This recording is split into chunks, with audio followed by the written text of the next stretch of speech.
Assalamualaikum warahmatullahi wabarakatuh. Alhamdulillahirrabbilalamin. Anak-anakku sekalian, bertemu lagi dengan saya Pak Arif dalam kegiatan MPLS di hari yang kedua, hari Selasa 14 Juli 2020.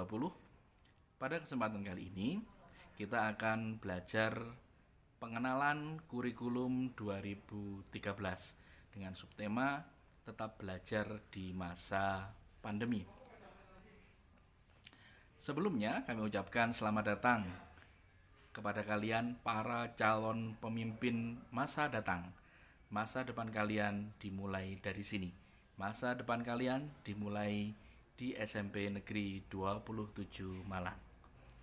Hari ini kita akan membahas 4 topik.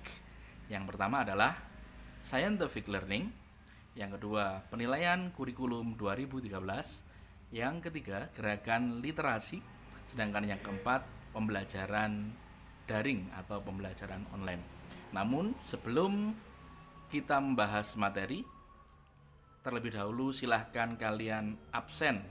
Silahkan absen dengan cara mengeklik like, kemudian di kolom komentar silahkan ditulis nama dan kelas kalian.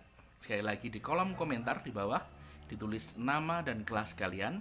Setelah itu jangan lupa untuk subscribe channel ini. Saya tunggu 15 detik dari sekarang.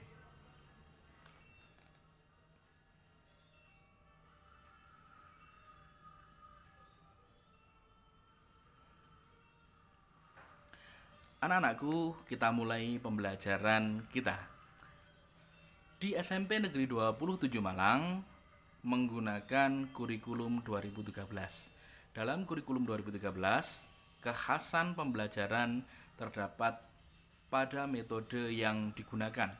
Guru-guru menggunakan metode scientific learning.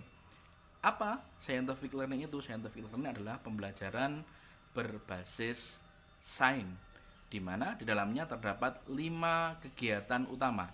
Yang pertama, kalian akan diajak untuk mengamati. Apa yang diamati? Yang diamati adalah benda, tayangan, objek, isu, kabar, berita yang dibawa oleh guru. Misal, dalam tayangan terdapat gambar, apa itu? Gambar caplokan kalau dalam bahasa Jawanya. Maka kalian diminta untuk mengamati. Setelah diamati, kegiatan berikutnya apa? Menanya. Dari objek, dari gambar, dari video, dari isu yang dibawa oleh guru, kalian diminta untuk mengajukan pertanyaan apa saja yang ada hubungannya dengan benda atau tentang objek. Kalau misalkan tadi objeknya adalah caplokan, maka kalian bisa bertanya apa namanya, terbuat dari apa, bagaimana cara membuatnya, fungsinya apa, dan lain sebagainya.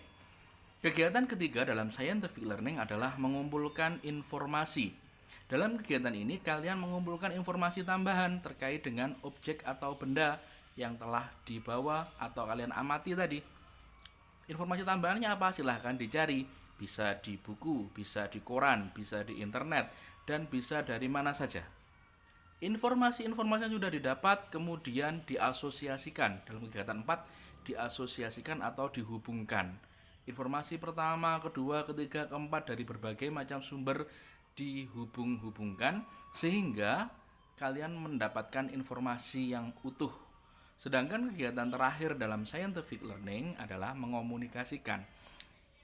Hasil dari asosiasi dikomunikasikan, disampaikan di depan kelas, boleh di depan guru, boleh di depan teman-teman yang lainnya.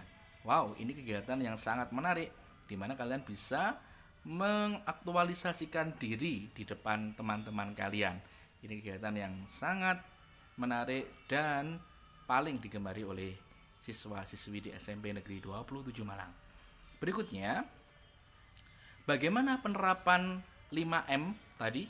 Mengamati, menanya, mencari informasi, mengasosiasikan, dan mengomunikasikan dalam kegiatan pembelajaran. Bagaimana?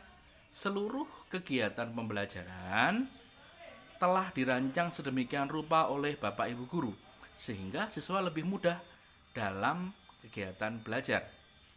Lalu dalam kegiatan pembelajaran, guru berfungsi sebagai fasilitator, tidak sebagai sumber utama pembelajaran, tapi hanya memfasilitasi kalian untuk mempermudah memperoleh ilmu pengetahuan. Untuk itu, siswa harus aktif. Dalam kurikulum 2013, pembelajaran berbasis atau berpusat kepada siswa. Siswa harus aktif mencari informasi. Di mana cari informasinya? Di mana saja. Kalaupun ada guru, guru hanya berfungsi sebagai fasilitator tadi. Kemudian, dalam pembelajaran pasti banyak sekali gangguan. Untuk itu, kalian diminta untuk fokus dalam pembelajaran. Manfaatkan teknologi yang ada, HP, komputer, laptop, PC, dan sebagainya. Gunakan untuk memperoleh informasi seluas-luasnya. Jangan digunakan untuk mainan saja. HP-nya digunakan untuk belajar, digunakan untuk googling, digunakan untuk mencari video-video pembelajaran, digunakan untuk hal-hal yang bermanfaat. Lalu bagaimana Pak kalau saya tidak paham? Jangan sungkan untuk bertanya. Bertanya kepada siapa? Bertanya kepada orang tua, bertanya kepada teman, bertanya kepada guru, bertanya kepada siapa saja yang kalian anggap lebih paham. Dan yang paling penting adalah kalian harus rajin mengerjakan tugas. Rajin mengerjakan setiap tugas yang diberikan oleh Bapak Ibu guru. Kerjakan tugas dengan maksimal, jangan asal-asalan, jangan pokoknya mari, jangan. Kerjakan dengan maksimal, kerjakan dengan sebaik mungkin. Kemudian waktu mengumpulkannya usahakan tepat waktu, jangan sampai molor. Maka kalian akan menjadi siswa-siswa yang jempolan. Lanjut. Perbedaan sekolah di SMP dengan di SD. Kalau di SD pembelajarannya tematik, nak. Sedangkan di SMP berbasis kepada mata pelajaran. Ada 12 mata pelajaran yang diajarkan di SMP. Apa saja? Yang pertama, pelajaran pendidikan agama dan budi pekerti diajarkan selama 3 jam setiap minggu. Yang kedua, pembelajaran pendidikan Pancasila dan kewarganegaraan juga diajarkan 3 jam. Bahasa Indonesia 6 jam per minggu. Sangat banyak pertemuan untuk bahasa Indonesia. Matematika 5 jam. IPA terpadu 5 jam, IPS terpadu 4 jam, bahasa Inggris 4 jam, seni budaya dan budi pekerti 3 jam, PJOK olahraga 3 jam, prakarya 2 jam, bahasa Jawa 2 jam, dan bimbingan konseling atau TIK 2 jam. Untuk IPA terpadu, di dalamnya terdapat 2 mata pelajaran utama, yaitu biologi dan fisika.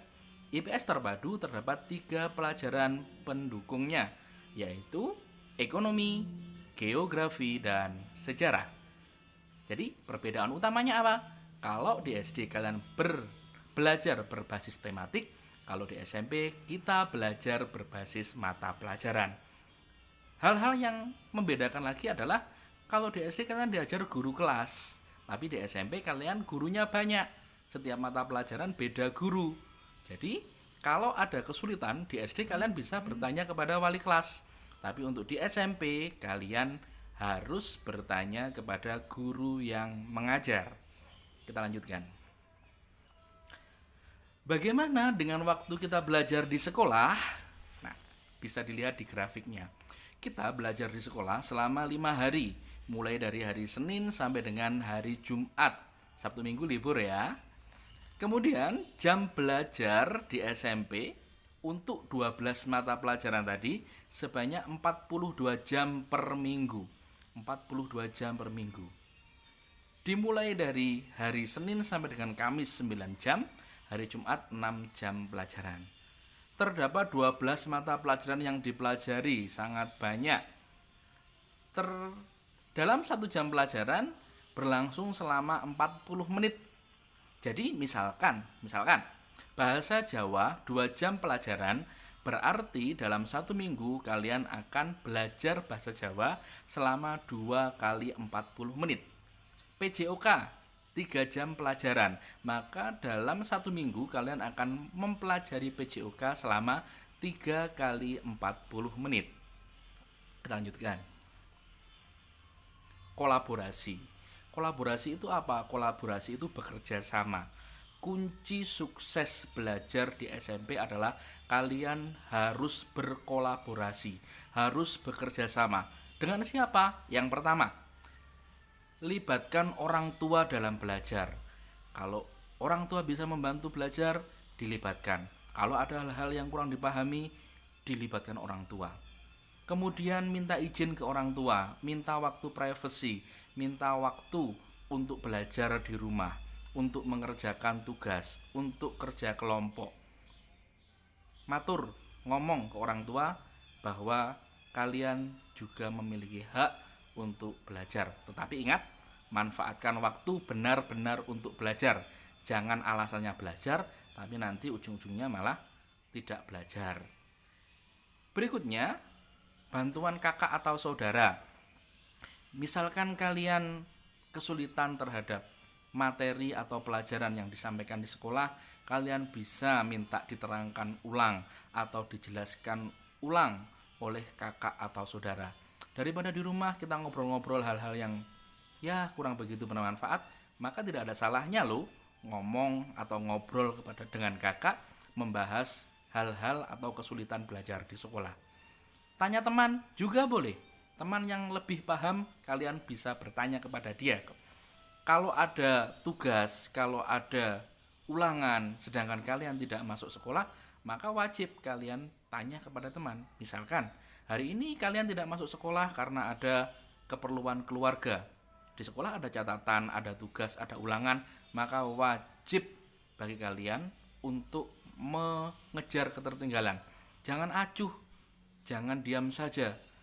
Hubungi teman, tanya apakah hari ini ada ulangan, apakah hari ini ada catatan tambahan, apakah hari ini ada tugas. Hubungi teman kalian untuk menyelesaikan ketertinggalan kalian. Berikutnya, konsultasi kepada guru. Selama di sekolah kalian boleh tanya kepada Bapak Ibu guru tentang materi-materi atau tugas-tugas atau bahan ajar yang belum kalian pahami. Minta waktu kepada Bapak Ibu guru untuk meluangkan waktunya sebentar menjelaskan ulang tentang kesulitan belajar kalian.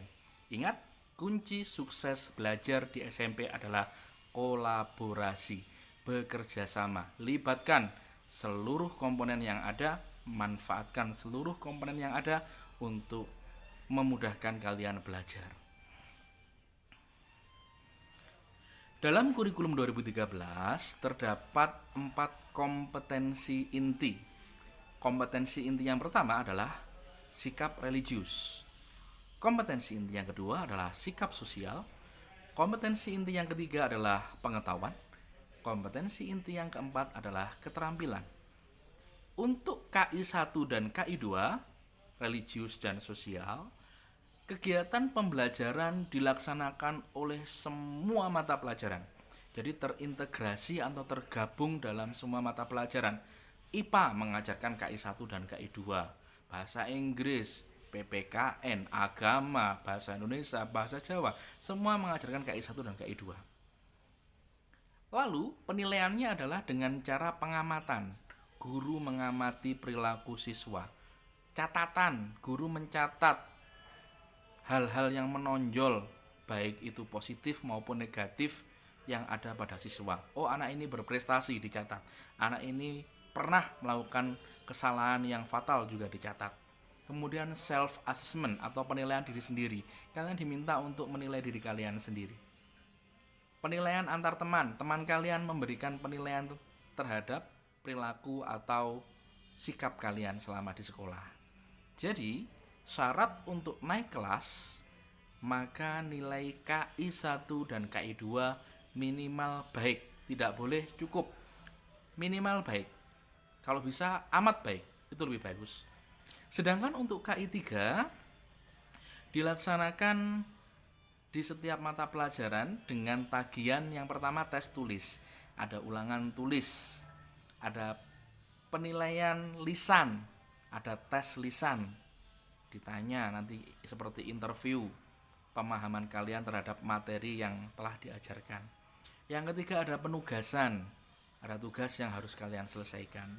Sedangkan untuk KI 4 keterampilan, maka tagihan dari guru penilaiannya adalah praktek. praktek memasak, praktek merakit komputer, praktek untuk melihat kandungan glukosa dalam makanan, kemudian produk, kalian menghasilkan sebuah produk, proyek, menyusun kegiatan, menyusun proyek, portofolio, kumpulan tugas, nanti dikumpulkan menjadi satu. Jika kalian ingin naik kelas, maka KI 3 dan KI 4 minimal sama dengan KKM. Kalau misal KKM-nya 75, maka nilai minimal 75, tidak boleh di bawah 75. Kalau di atas 75, aman, bagus, luar biasa. Tapi kalau di bawah 75, maka harus ada treatment khusus, harus ada tindakan khusus. Apa tindakannya? Jika nilai kalian di bawah KKM, maka kalian wajib melakukan remedial. Remedial itu mengulang. Kalau kalian tidak mau mengulang, artinya kalian tidak tuntas dalam pembelajaran. Pembelajaran tidak tuntas, maka masih belum boleh naik kelas. Dituntaskan dulu. Bagaimana caranya remedi? Segera hubungi guru. Ditanya, Pak, Bu, mohon izin bertanya pada materi apa, pada kompetensi apa, pada soal yang mana yang saya belum maksimal. Setelah itu minta izin untuk melakukan remedial. Tapi jangan lupa belajar dulu sebelum remedi. Jangan ujuk-ujuk jaluk remedi, jangan ujuk-ujuk minta remedi. Jadi belajar dulu kemudian minta remedi. Perilaku buruknya apa? Tidak peduli atau acuh, jangan. Nilai jelek, nilai yang kurang baik, nilai di bawah KKM, jangan kalian acuh. Kalian harus peduli terhadap diri kalian sendiri. Tidak mau belajar itu juga tidak boleh. Tetap belajar, walaupun sulit, walaupun tidak paham, walaupun berat, tetap belajar. Kemudian tidak mau berkomunikasi dengan guru itu juga tidak baik. Jadi nilai baik tetap komunikasi dengan guru, nilai di bawah KKM juga tetap komunikasi dengan guru. Supaya apa? Supaya ilmunya nyambung, supaya kalian tidak mendapatkan kesulitan dalam belajar. Lanjutkan. Di SMP Negeri 27 Malang, seperti yang kalian lihat dalam slide di pojok kanan atas, kita SMP Negeri 27 Malang adalah pelopor sekolah yang melaksanakan penilaian online pertama di Kota Malang. Di SMP Negeri 27 Malang, kegiatan penilaian dilakukan dengan dua sistem. Yang pertama adalah penilaian online, yang kedua adalah penilaian offline. Untuk penilaian online, guru-guru menggunakan banyak sekali aplikasi yang bisa dipilih. Yang pertama, ada Z-Quiz. Yang kedua ada Edmodo, berikutnya ada Google Classroom, ada Google Form, YouTube Recorded, YouTube Live, Blogspot, WordPress, YouMeeting, dan sebagainya. Sedangkan untuk penilaian offline ada kegiatan penilaian harian berbasis kertas, penilaian proyek, portofolio, laporan, dan sebagainya. Untuk itu, sebuah keniscayaan, sebuah kewajiban bagi siswa-siswi SMP Negeri 27 Malang untuk belajar teknologi, untuk mempelajari teknologi. Berpaculah dengan teknologi, jangan sampai kalian terlindas kemajuan zaman. Gunakan teknologi untuk hal-hal yang positif, gunakan teknologi untuk hal-hal yang menunjang kegiatan pembelajaran. Anak-anakku, berkaca pada hasil PISA. Apa itu PISA? Penilaian untuk kemampuan membaca, menulis, dan berhitung yang diikuti oleh seluruh negara di dunia. Bisa kita baca. Pada tahun 2009, Indonesia menduduki peringkat ke-57 dari 65 negara. Artinya apa? Kita berada di tingkat paling bawah. Di tahun 2012, kita peringkat 64 dari 65 negara, nomor 2 dari bawah. Tahun 2017, kita peringkat 64 dari 72 negara, masih peringkat bawah. 2018, 2 tahun yang lalu, kita peringkat 74 dari 79 negara, kita melorot. Artinya apa anak-anak? Kemampuan membaca, menulis, dan berhitung anak-anak Indonesia masih berada di posisi terbawah, masih kurang. Mengapa? Karena di negara lain, anak-anak usia TK, anak-anak usia SD, SMP, dan SMA, mereka biasa untuk membaca, mereka biasa untuk mencari informasi. Sedangkan di kita, banyak sekali anak-anak usia sekolah yang lebih suka bermain gadget, lebih suka bermain TikTok, lebih suka bermain Facebook daripada membaca. Untuk itu, sekolah memiliki kegiatan gerakan literasi sekolah. Gerakan literasi sekolah bertujuan untuk meningkatkan kualitas diri dengan terus belajar memanfaatkan berbagai media. Misalkan dulu di SD ada gerakan literasi, kalian membaca 15 menit sebelum kegiatan pembelajaran. Di SMP juga ada. Namun, karena kalian di SMP kegiatannya diperbanyak. Tidak terbatas pada 15 menit sebelum kegiatan pembelajaran, namun kita kembangkan lagi. Apa yang dilakukan di SMP? Yang pertama, perbanyak membaca selain buku pelajaran. Buku apa saja? Buku cerita, buku resep, kemudian kamus, bacaan lain selain buku pelajaran, perbanyak baca. Cari sebanyak mungkin informasi yang berkaitan dengan pelajaran. Bisa di internet, bisa di buku, bisa di koran, bisa di surat kabar, dan sebagainya. Sering berdiskusi dengan siapa saja, membahas topik terkini, update, biar tidak kudet, ya harus update. Diskusi, daripada kita ngomong sesuatu atau hal-hal yang kurang bermanfaat, diskusi untuk membahas topik-topik yang up to date. Kemudian, biasakan berpendapat, membiasakan untuk mengutarakan pendapat yang realistis, yang masuk akal, dengan disertai argumen atau bukti-bukti yang kuat. Jadi nggak asal ngomong, ada buktinya, ada alasannya, ada bukti pendukungnya, ada faktanya. Sehingga apa? Kita terbiasa untuk menjaga ucapan kita dari hal-hal yang hoax. Di SMP Negeri 27 Malang, siswa-siswinya juga dibiasakan untuk menulis ide menjadi sebuah karya yang monumental. Sudah banyak buku-buku terbitan dari kakak-kakak kelas kalian.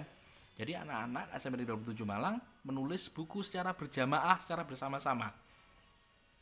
Berinovasi dan kembangkan potensi yang ada dalam diri kalian. Tetap untuk mengembangkan potensi yang ada dalam diri kalian. Anak-anakku, di masa pandemi ini, kegiatan pembelajaran dilaksanakan dengan cara daring. Daring itu dalam jaringan. Kalau dalam bahasa Inggrisnya online, pembelajaran online. Mengapa? Karena memang belum memungkinkan kita untuk bertatap muka langsung. Siapa yang daring? Online teacher and online student. Gurunya online, muridnya online. Ya, seperti inilah keadaannya. Untuk itu, diharapkan pastikan kalian memiliki media untuk daring. Boleh menggunakan HP, boleh menggunakan laptop, boleh menggunakan tablet, komputer.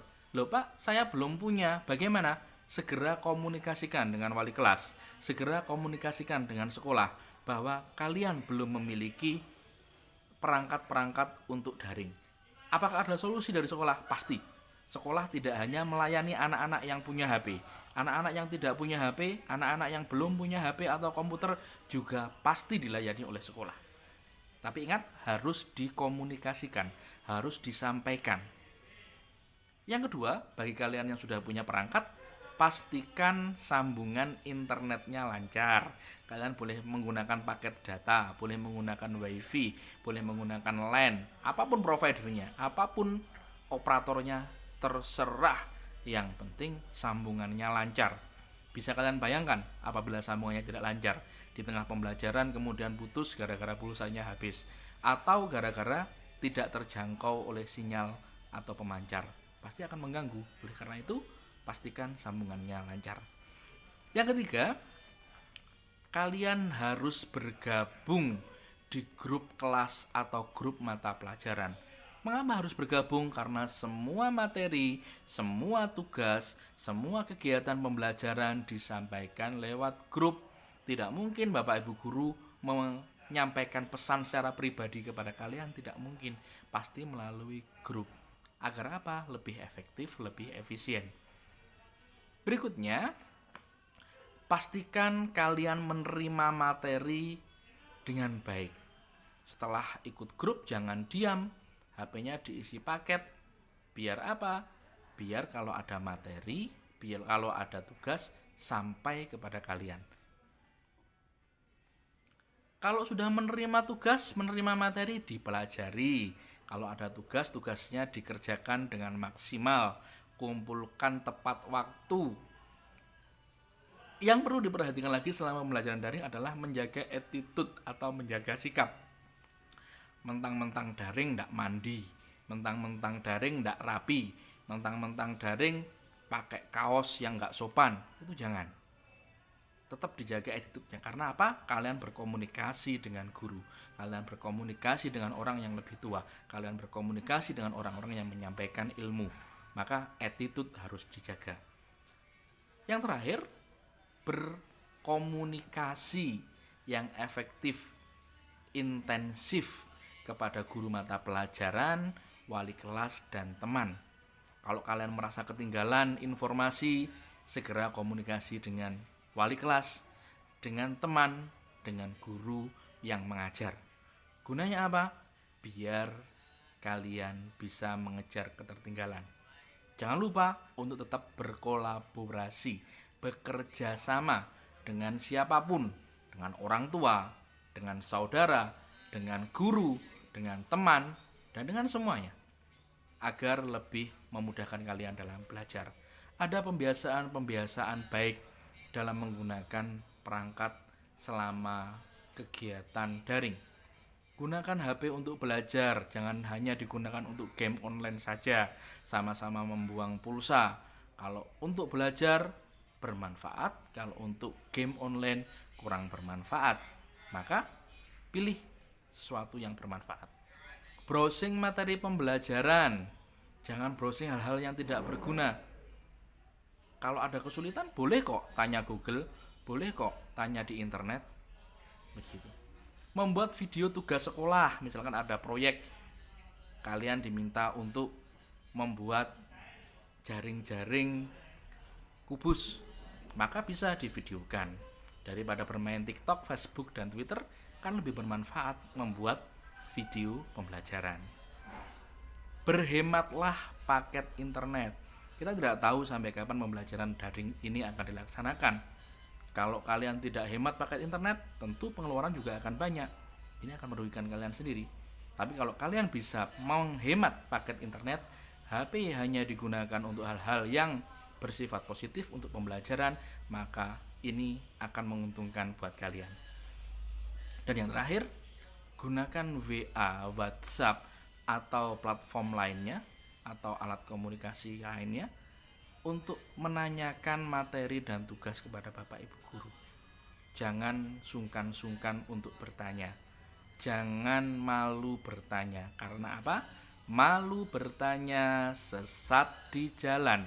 Malu bertanya tugas tidak tersampaikan. Kalian malu bertanya, kalian akan ketinggalan. Anak-anakku, di akhir pertemuan kita pada pagi hari ini, Bapak hanya bisa berpesan, jadilah legenda untuk Indonesia. Jadilah pemenang. Jangan menjadi anak-anak yang merepotkan. Manfaatkan waktumu sebisa mungkin untuk hal-hal yang bermanfaat. Jaga kesehatan, jaga kondisi tubuh kalian. Agar apa? Agar kita tetap belajar. Akhirnya, wabillahi taufik wal hidayah. Wassalamualaikum warahmatullahi wabarakatuh. Terima kasih.